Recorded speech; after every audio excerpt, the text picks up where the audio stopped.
Keith Schroeder. I'm a fourth generation farmer, starting from great-grandfather coming from Germany in the 1890s. I've been farming since 1975, so approximately, now I got to do the math, but 40 some years. Farmed originally with my brother and then moved out here on this farm we live on now in 1983. Been married to my wife Carol for 42 years, and we have 4 children and 10 grandchildren. I have 3 sons that are partners now. We farm approximately 5,200 acres. Major crop, 2/3 of our crop is corn, and 1/3, actually a little more than 1/3, is soybeans. And of those soybeans, we raise about 30%, 35% is non-GMO food grade.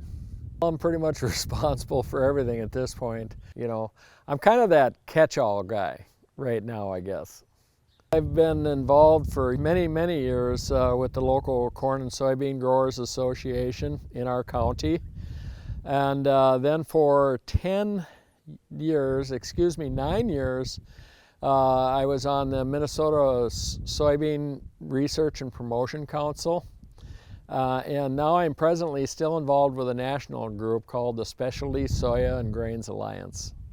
I've always raised soybeans since I've started farming, and I've been farming probably 45 years. So it's just evolved. It's been a profitable crop most years. With that being said, I have gotten into value added as well, you know, raising the food soybeans to try and increase farm income. Number one, we look at crop rotation, and one thing we found is, and that's why we raise a lot more corn than soybeans, is we've factored in having basically 2 years of corn and then raising 1 year of soybeans in a rotation like that. So that seems to give us some advantages on disease. But with that being said, yeah, we're looking at the nutrition, soil tests, you know, grid sample soil tests, look at previous crop history and try and tweak the prescriptions for fertility on soybeans.